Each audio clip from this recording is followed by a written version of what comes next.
As the smallest of the Big Five vertically integrated film studios, RKO was ready, willing, and eager to work with independent film producers to release films that RKO themselves would otherwise be incapable of making. In fact, the history of RKO is largely a history of production chiefs who got tired of dealing with RKO and struck out to produce their own films. Most notable among these is David O. Selznick, under whose leadership King Kong and the early Astaire and Rogers musicals were produced.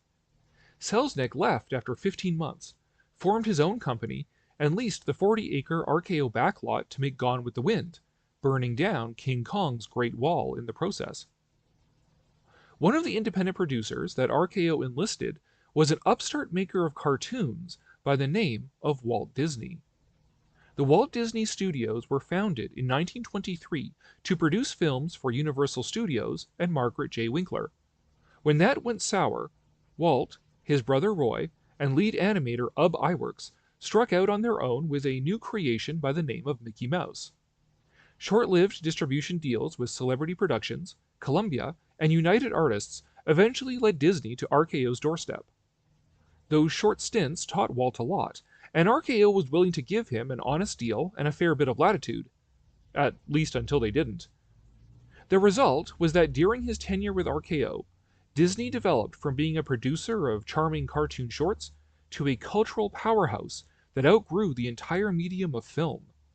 When things finally went south with RKO, during the inept reign of Howard Hughes, Disney had migrated from cartoons to live action, documentaries, television, and theme parks, becoming a force inextricably linked with America's post-World War II ascendancy. Disney's documentary Man in Space was even credited with convincing President Eisenhower that America's future lay on the moon. Besides progressing with the quality of the Mickey Mouse, Donald Duck, and Silly Symphony short cartoons they had already been making, Disney's greatest accomplishment under RKO was the release of history's first full-length, full-color, cel-animated feature film, Snow White and the Seven Dwarfs. Watching Snow White again in its historical context puts the exclamation point on what an unprecedented cinematic milestone it was. To a movie-going public reared on relatively unsophisticated Mickey Mouse and Silly Symphony cartoons, Snow White would have been a bolt of lightning from out of nowhere. It is only with the privilege of hindsight that we can guffaw at the critics who guffawed at Disney's folly. Given what Disney had produced up to this point, how could they anticipate what he was going to do? Disney's oeuvre of short gag films did nothing to prepare anyone for the masterful work of romance, drama, danger, pathos, sentiment, humor, and horror that flickered across screens that Christmas. Snow White is a supremely consummate motion picture. It has everything, and tells its story with brevity, precision, and a tautness that we have only lost since. We've barely met her before she's running screaming through a forest. Yet we know exactly everything we need to know about her motivations, and her antagonist. There is no wasted motion, nor does Disney pull any punches. The romantic song between Snow White and the prince is all soft lits and drifting blossoms and storybook castles.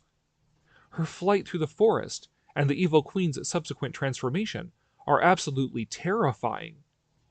The heart hardly pumps faster than for the animal's mad dash through the forest to save Snow White from the fateful apple, nor pines more after the melancholy beauty of her glass coffin under a weeping tree in a ray of light. It has just about everything one can put in a movie, and does it perfectly. Audiences felt that way too, and assured all of Disney's future success.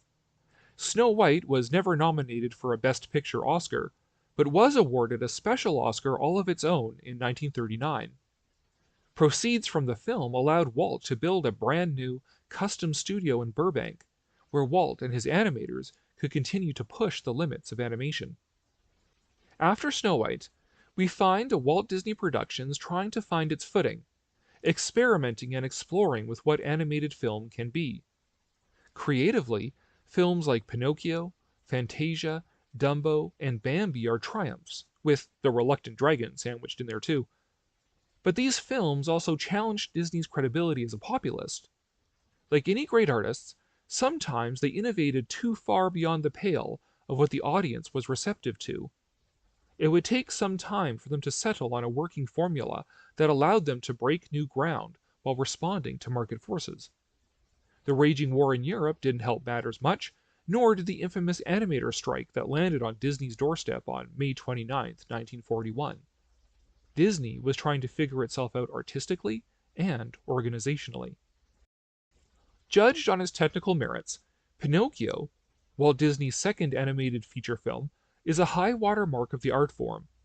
Lessons learned from Snow White and the Seven Dwarfs were taken, refined, and employed to create a picture of incredible sophistication. The character designs and animation are top-notch. One cannot possibly argue with the soundtrack, especially the immortal When You Wish Upon a Star. And the film possesses some of the most strikingly beautiful shots in Disney's entire canon. Any scene of the wishing star casting its glow over the sleepy village takes my breath away. For all its merits, and I do love the film, Pinocchio just isn't as on the mark as Snow White was. It is an unromantic film, with a punishing moral message and an air of cruelty one would expect from its Punch and Judy puppet theater lineage. Whereas Snow White and the Seven Dwarfs showed us that even though queens may be evil, a huntsman may be kind, a dwarf may be courageous, a prince may be long-suffering, and true love may conquer all.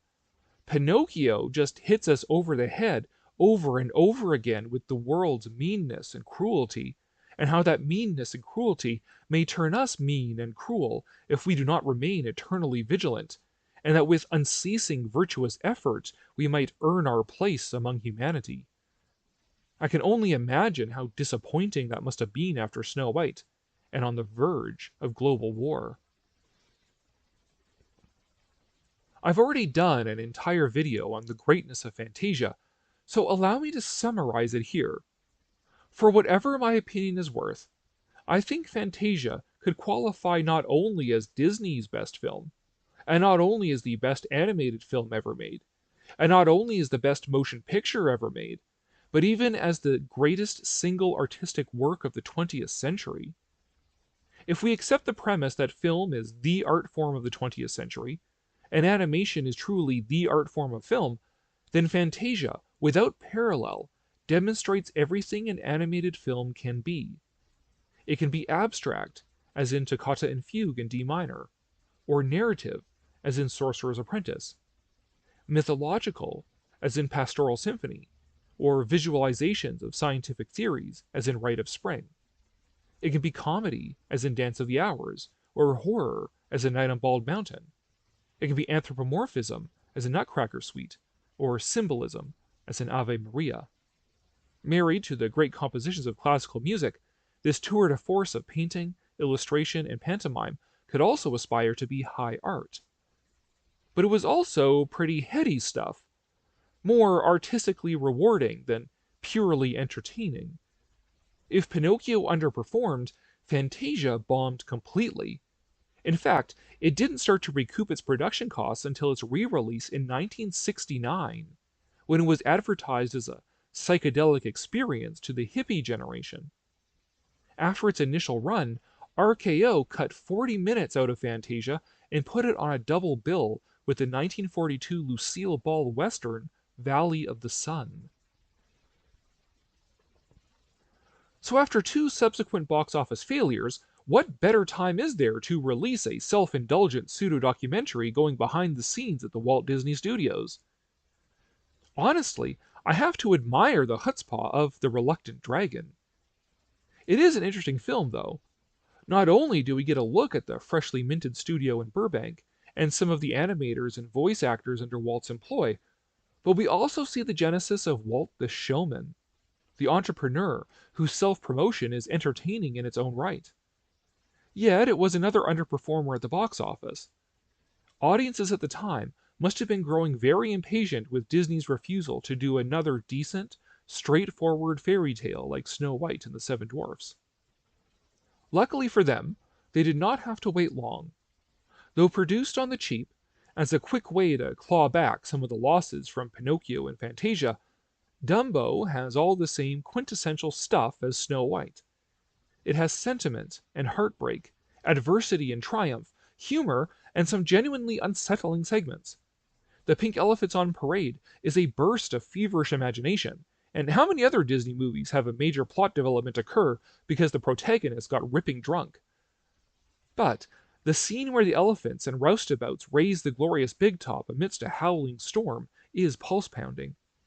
One could argue, however, that Dumbo's ability to stay on track is not in spite of his limitations, but because of them. Wanting to knock this thing out quickly and cheaply made it shorter, which left no time or money for any wasted animation or overindulgent experimentation besides the pink elephant scene. With Dumbo, Disney nailed it again, and in so doing figured out the formula that worked.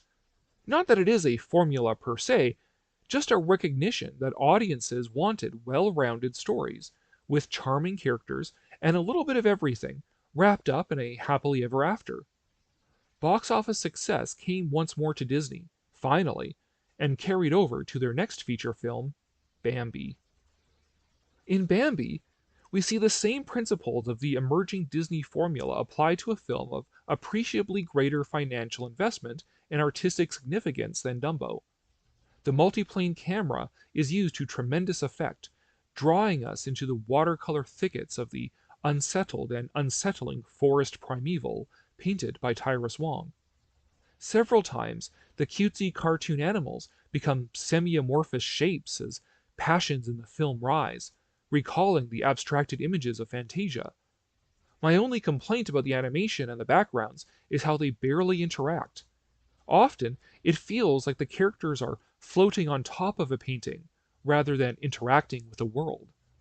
Nevertheless, Bambi still has the same array of experiences as Snow White and Dumbo.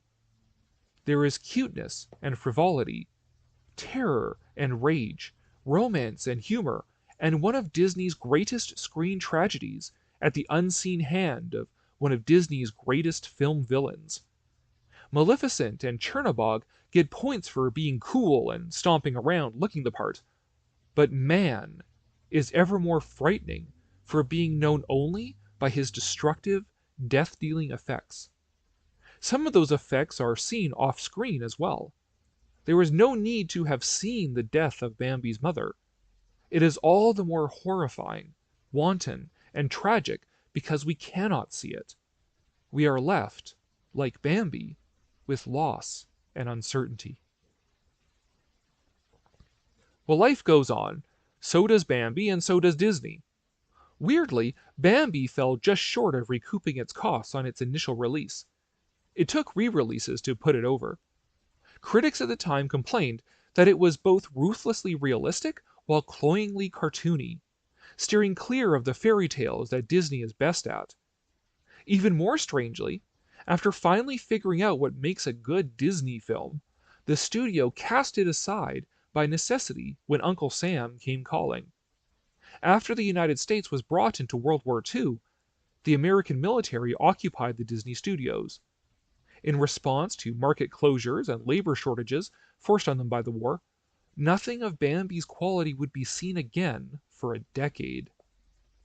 In our next installment, we'll continue with our look at the relationship between Disney and RKO by seeing what Disney did during the Second World War, its post-war emergence into a true cultural powerhouse, and its eventual split from RKO.